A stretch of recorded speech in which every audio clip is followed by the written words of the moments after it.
naman akla. Narito tayo ngayon upang matunghayan ang napakainit, nagbabaga at talaga namang usap-usapan at maraming pinaka-inaabangan na issue ni Ate Erica. Sa pagpapatuloy ng ating istorya ay nandito nga si Kalingap Val Santos Matubang upang ipakita sa mga viewers ang kasalukuyan na bangka na ginagamit ni Lolo Miguel na sira na ang makina. Kalingap, isang pagpalang araw pong muli sa ating lahat. At mga Kalingap, dito ako sa area po, yan, may tabing dagat. At ito po yung bangka po ni Tatay Miguel. Wala na pong makina mga kaibigan, no? Oh. Na makina. Dahil nasira po ang makina. Ayan po umandar. Ay umandar po mga kaibigan. Pag ito po ay hindi po aandar, posible po ito ay mabubulok. Siyempre po nandito lagi yan sa itaas. Yung bangka po dapat nasa ano yan, dagat yan kasi ang tubig dagat po ang kapatibay po sa bangka, sa kahoy. Kapag nasa itaas yan, mabubulok po ito mga Kalingap. Tulad yan, no? Yan, o, kinalawang na, o. Yung lawang na po siya mga kaibigan, no? Lanang-langis pati. So, ang bangka po, para mas lalong tumibay, dapat po ito'y nasa dagat po mga kaibigan. Yan po dapat yan. Kaso, ito nga po wala siyang makina. Wala siyang makina mga Kalingap. Ngayon, kasapin natin si Tatay.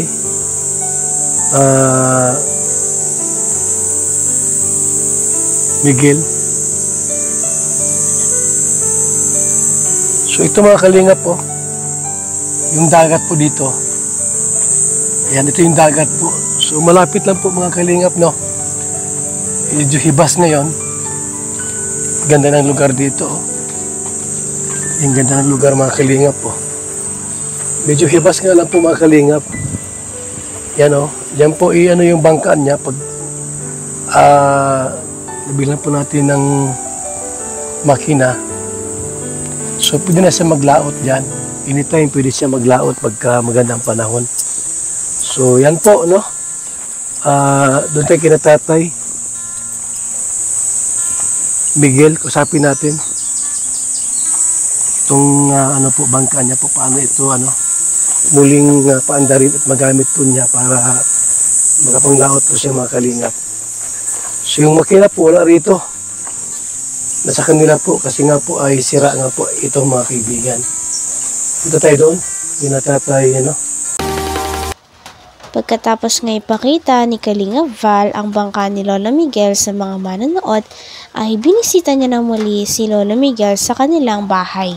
Dahil ngayong araw na to, ay may special siyang bibilhin at isusponsor at ibibigay kay Lolo Miguel. Yung ganda ng lugar mga Kalingap po. Medyo hibas nga lang po mga Kalingap.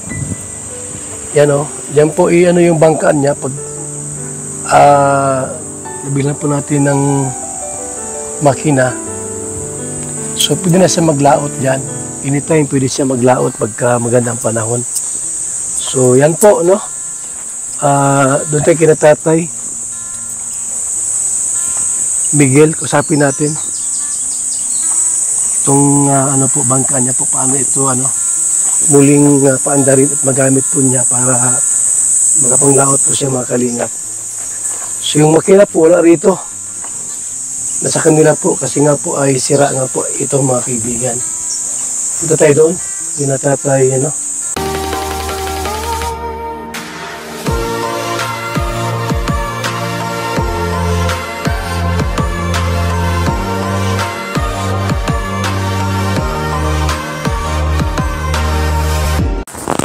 Nasaan ang makina noon? Andyan? Yung sa bangka, nasaan ang makina ng bangka? Andyan? Gano'n yan kalaki yung makina na yan? 5 medyo lang yata yan. 5:30.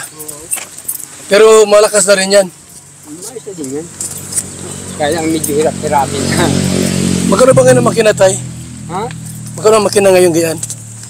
Magkano inaabot yung Ang makina? pagkakuan ko niyan, 1,000 yata isang kabalyo. So pagka, 5 medyo, di 5,000. nasaan na yung ano tayo, yung makina mo? Ano dyan, tayo sira niyan? Yung karburador, Ha? pinipalitan kong karburador. Ang karburador. Hirap ba? Hindi ko makontrol. Ay, ang liit lang pala niyan. Hindi, ito. Kaya hirap nga din sa bangka. Hirap po. Hirap din sa bangka. So, maliit lang pala. So, ang problema po, karburador, no? Oo. Ayaw niya umandar? Naandar yan, kaya ito lang tudo. Todo. Tudo ang gabi. So, ito pala tayo, pagkagayaan, pagka isang, ano, 1 horsepower, Oo, 1,000. 1,000.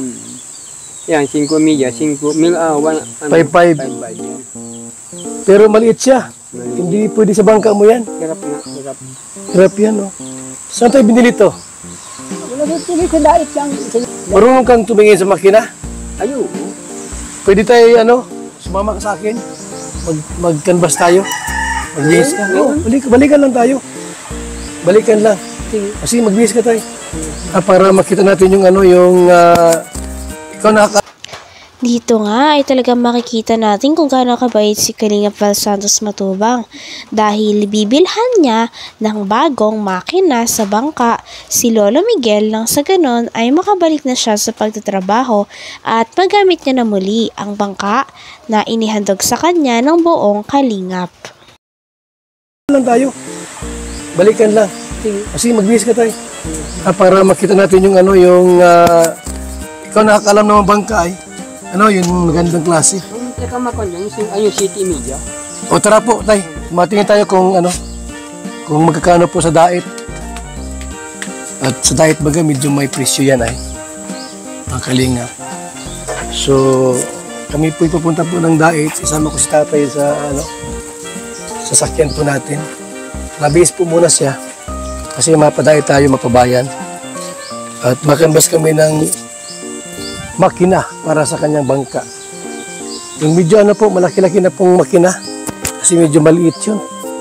Dapat yung pangkarira po para lipad-lipad sa dagat. Ha? So, yan na po mga Kalingap. Ito yung lugar po ni Tatay Miguel. At tayo po mabili po tayo ng makina sa bangka. Samahan niyo po kami mga Kalingap sa aming pagputang dait.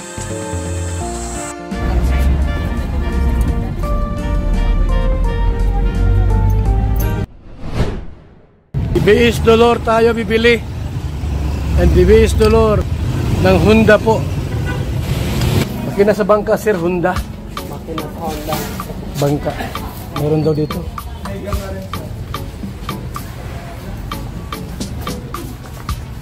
Ito po mga Kalingap po. Ganda ito. Malaki ba gaw? Malaki. 8 horsepower, pwede na, malaki. Kasi yung dati 5 lang yun. Ito 8, mas malaki ito.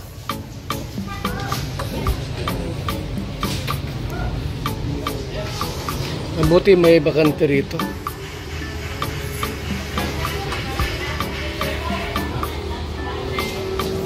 Kuya, malaki ito. Ano to? Bangka rin yan? Ha? General purpose yan. Magkano yan? 17K. Discount daw.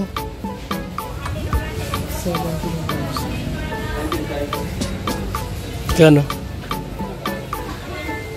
17,000 pesos. So wala daw discount, sayang.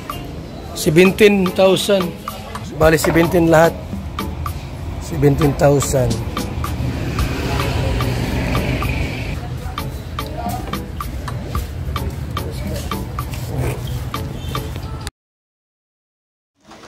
Hanggang dito na lamang muna ang ating napakainit, nagbabaga at talaga namang pinakausap-usapan na issue ni Ate Erica.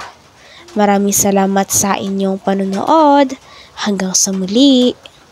Bye!